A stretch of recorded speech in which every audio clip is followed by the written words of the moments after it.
What's cracking, y'all? You are now watching Boo TV. Appreciate you for stopping in. Like, comment, subscribe, hit the bell, stay notified, and let's get into the topic for today.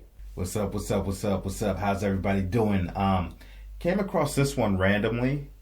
Thought it'd be interesting. It's short. It's only about just under 6 minutes, but Bill Russell interviews Dr. J, Kareem, and Larry Bird in 1982. So I'm curious to see what he asked them, what their interaction was like, and how they responded. So with no further ado, these are all all-time greats, obviously, but let's get into it. I have this theory that you see the greatest players in the league at their best during the playoffs. Now, we've talked to three of the most respected players in the league. Respected because they've always been on winning teams. Why? And what do they have in common? Well, I think that you'll find that the thing they have most in common is a winning attitude. I think my greatest single experience was my second year as a pro when I played in Virginia, and I averaged 31 points a night, 31 point something, and 15, 16 rebounds, or what have you. And we only won half our games. After that year, I realized that the individual physical talents, of a player are a factor, but they're not the key factor. And just going out and letting it hang out, and then when the smoke clears, looking at the stat sheet or what have you, that's not where it's at. And often, or not often, always, less in some areas is going to breed more in other areas. I think it begins and ends with effort. You have to want it, and you have to put your desire into physical motion and go out there and go for it. You don't win anything by thinking about how talented you are and just letting your talent do the work for you. When I step on a basketball court, I try to do the things that need to be done. If it's defense, if it's rebounding, if it's scoring, whatever. But I know I got to go out, and I know the guys depend on me every night to go out and give 100% because they know that I'm sort of their leader on the court. And if I'm playing well, everybody tends to play well. But if I'm having an off night, it seems like everybody else is well.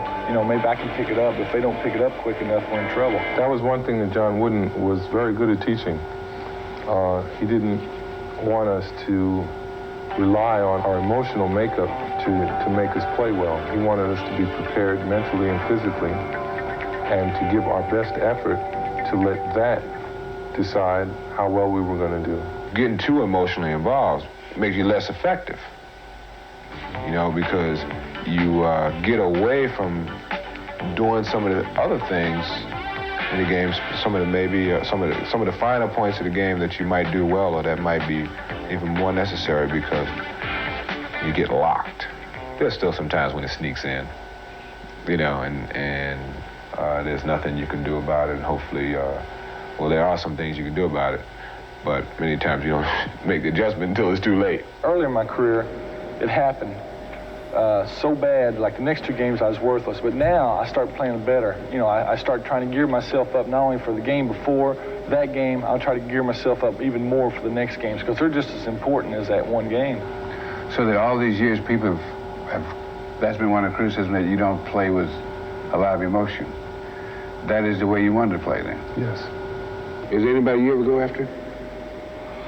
Probably the one guy that I like to really do well against, I don't guard him all the time, is Dr. J. There's no doubt about it. He's the number one guy in the league. As far as notoriety, the fans and everything, and I love to go out and have a great game against him. I love to beat him. He's one of the guys I like to go up against and really say I accomplished something when I play him. I play against Bird, play against Magic, play against a guy like Roundfield, Kareem, even though he doesn't play forward. Is there anyone that today that gets you up at all? Ted Stepien.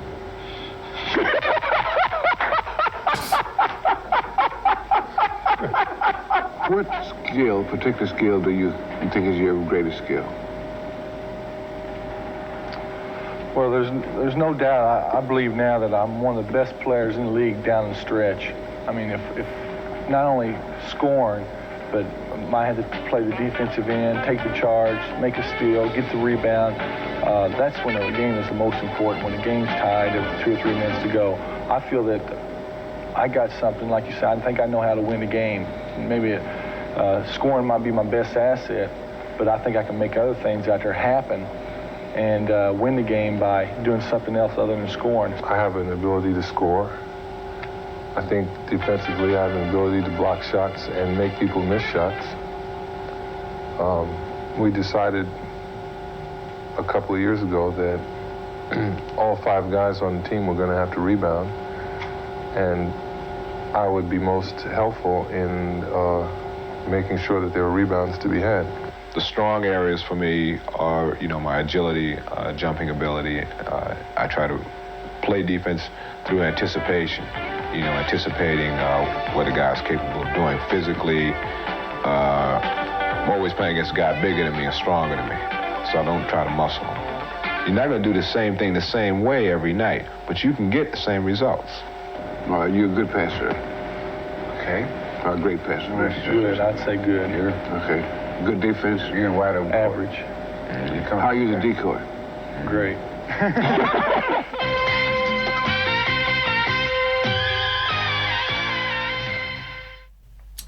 That was pretty cool. Some wonderful words of wisdom by 3 all-time greats interviewed by one of the all-time greats.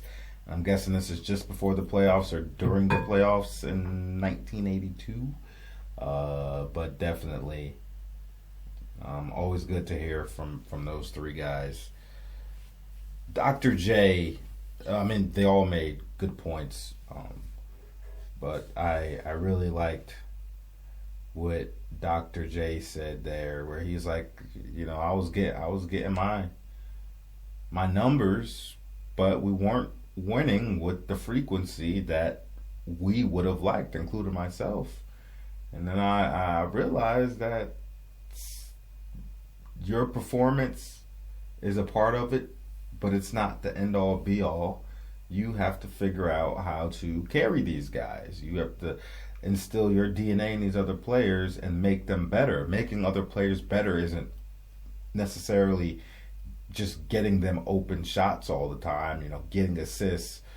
There's a whole lot of other ways you can help improve other players on the team that helps them contribute in ways they may have otherwise couldn't or wouldn't have, that's overall beneficial to the game. Like, there are many ways to make your teammates better. Not everything is about the numbers. It's always funny to me how some people be like, oh, look, he's averaging 10 assists per game. He's making everybody better.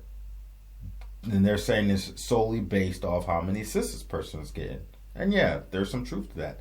But then I'll see them talk about another player who's averaging more assists than that other player, and then now their logic doesn't apply anymore.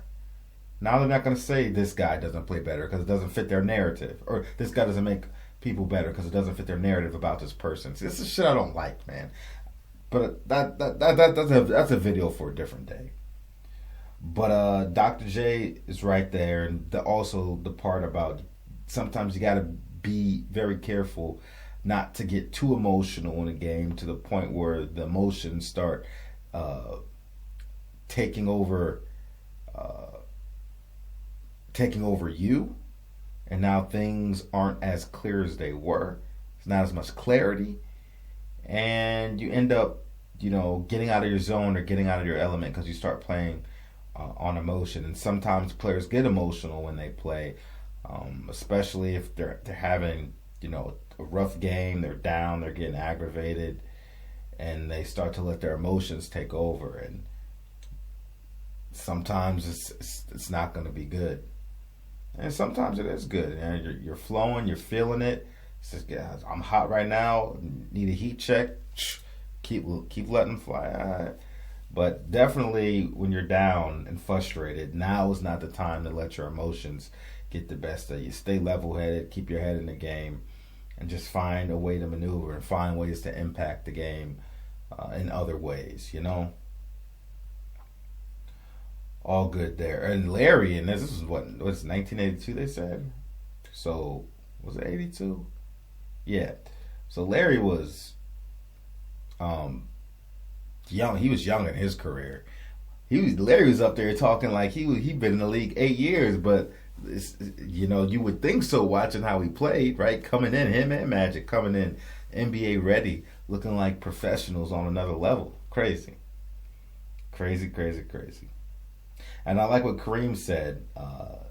Everybody has to be better rebounders. And for me, it's not just getting the rebound, but ensuring that the team can get the rebound and the other player doesn't. Not about me always getting it.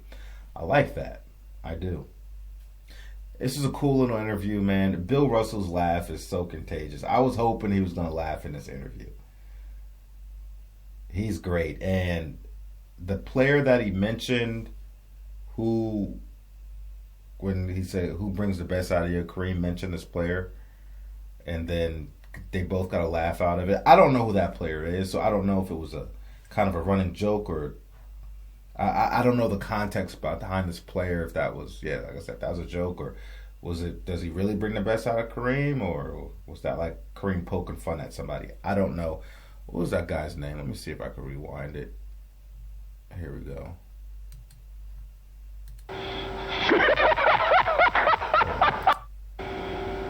Today, that gets you up at all? Ted Stepien.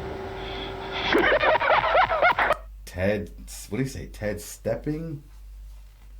I can't make out the last name, but if anybody knows who this player is, y'all was watching basketball back then, y'all know who this player is and you know the story behind this, please let me know in the comment section. If I don't hear anything, I'll go do the research myself, but I'm kind of curious, all right? Appreciate you guys. Thanks for stopping in. Be blessed, man. Take care. Spread the word. We out here, and I catch you on the next one. We out, baby.